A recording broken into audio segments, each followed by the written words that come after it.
Praise the Lord. Hallelujah. ഇന്ന ദിവസം യൂദിത്ത് 5:17 തിരുവചനത്തിലൂടെ ഈശോ നമ്മോട് സംസാരിക്കുകയാണ്. തങ്ങളുടെ ദൈവത്തിനെതിരായി പാപം ചെയ്യാതിരുന്നിടത്തോളം കാലം അവർക്ക് അഭിവൃദ്ധി ഉണ്ടായി. പാപത്തെ വെറുക്കുന്ന ദൈവം അവരോട് കൂടെ ഉണ്ടായിരുന്നു. പ്രിയപ്പെട്ടവരെ, ഇന്നത്തെ തിരുവചനത്തിലൂടെ കാണുവാൻ സാധിക്കും പാപത്തെ വെറുക്കുന്ന ഒരു ദൈവത്തെ. ദൈവം നമ്മളോട് ഓരോരുത്തരോടും പറയുകയാണ്, പ്രിയപ്പെട്ടവരെ, പാപത്തെ വെറുത്ത് ജീവിക്കുവാൻ, ആ പാപത്തിൽ നിന്ന് ഓടി അകലുവാനായിട്ട് ഈശോ നമ്മളെ ഓരോരുത്തരെയും ആഹ്വാനം ചെയ്യുകയാണ്. നമുക്ക് കാണുവാൻ സാധിക്കും പഴയ നിയമത്തിൽ ഇസ്രായേൽ ജനം ദൈവത്തിൻ്റെ കൽപ്പനകളും പ്രമാണങ്ങളും എല്ലാം അനുസരിച്ച് ദൈവഹിതപ്രകാരം ജീവിച്ചപ്പോൾ അഭിവൃദ്ധി അവരുടെ ജീവിതത്തിൽ അടിയടിയായി ഉണ്ടായത്.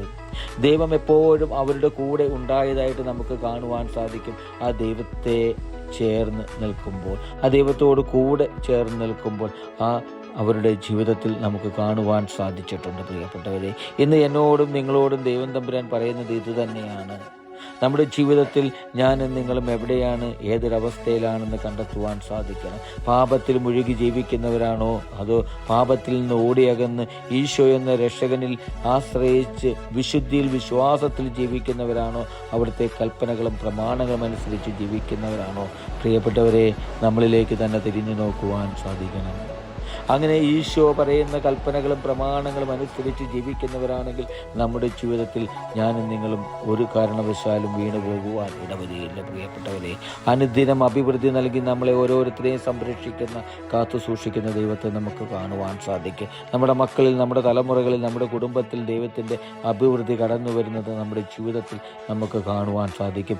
എന്നാൽ എനിക്ക് നിങ്ങൾക്ക് മാറ്റിവെക്കേണ്ട ഈശോയും ഞാനെന്നും തമ്മിൽ വേർതിരിച്ചു നിർത്തുന്ന പാപമെന്തെന്ന് കണ്ടെത്തി അത് വെറുത്തുപേക്ഷിച്ച് ഈശോയുടെ ഹിതപ്രകാരം, ഈശോ ആഗ്രഹിക്കുന്ന പ്രകാരം അവിടുത്തെ കൽപ്പനകളും പ്രമാണങ്ങളും അനുസരിച്ച് ജീവിക്കുവാൻ നമുക്ക് സാധിക്കണം.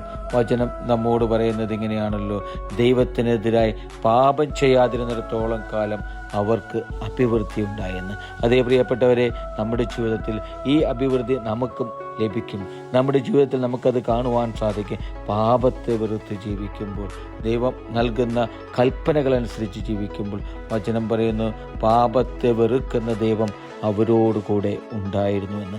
അതേ പ്രിയപ്പെട്ടവരെ, ഇന്ന് നമ്മോടുകൂടെയും നമ്മുടെ ജീവിതത്തിൽ എന്നും നമ്മുടെ കൂടെ വസിക്കുന്ന ദൈവം നമ്മോട് കൂടെയും ഉണ്ടായിരിക്കും. പാപത്തെ വെറുത്ത് ഞാനും നിങ്ങളും ജീവിക്കുമ്പോൾ അതിനായി നമ്മുടെ ജീവിതത്തെ നമുക്ക് ഒരുക്കാം. ഹല്ലേലൂയ. ആമേൻ.